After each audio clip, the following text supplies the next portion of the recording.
शीतला सप्तमी के दिन शीतला माता की पूजा करनी चाहिए। इस दिन कोई भी गर्म चीज़ का सेवन नहीं करना चाहिए।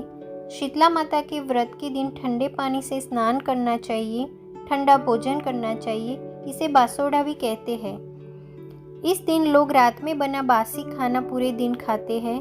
शीतला सप्तमी के दिन लोग चूल्हा नहीं जलाते हैं, बल्कि चूल्हे की पूजा करते हैं। शीतला माता की कथा। शीतला माता सप्तमी व्रत कथा के अनुसार एक समय की बात है। एक ब्राह्मण के 7 बेटे थे।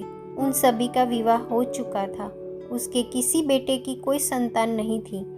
एक बूढ़ी माता ने ब्राह्मणी को पुत्र वधुओं से व्रत करने को कहा। उन्होंने शीतला माता का षष्ठी व्रत करने की सलाह दी। उस ब्राह्मणी ने श्रद्धापूर्वक व्रत किया। व्रत से उसकी पुत्र वधुओं को संतान की प्राप्ति हुई। एक बार ब्राह्मणी ने व्रत के नियम का पालन नहीं किया। व्रत के दिन गर्म जल से स्नान कर लिया।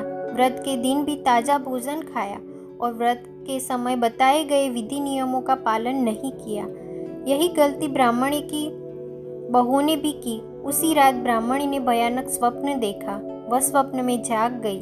ब्राह्मणी ने देखा कि उसके परिवार के सभी सदस्य मर चुके हैं। अपने परिवार के सदस्यों को देखकर वह शोक करने लगी। उसे पड़ोसियों ने बताया कि भगवती शीतला माता के प्रकोप से ये हुआ है। यह सुन ब्राह्मणी का विलाप बढ़ गया। वह रोती हुई जंगल की ओर चलने लगी। जंगल में उसे एक बुढ़िया मिली। वह बुढ़िया अग्नि की ज्वाला में तड़प रही थी। बुढ़िया ने कहा कि अग्नि की जलन को दूर करने के लिए उसे मिट्टी के बर्तन में दही लेकर लेप करे।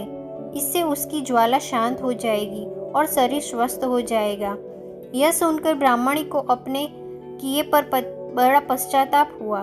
उसने माता से क्षमा मांगी और अपने परिवार को जीवित करने की विनती की। माता ने उसे दर्शन देकर मृतकों को दही का लेप करने का आदेश दिया। ब्राह्मणी ने वैसा ही किया और ऐसा करने के बाद उसके परिवार के सारे सदस्य जीवित हो उठे।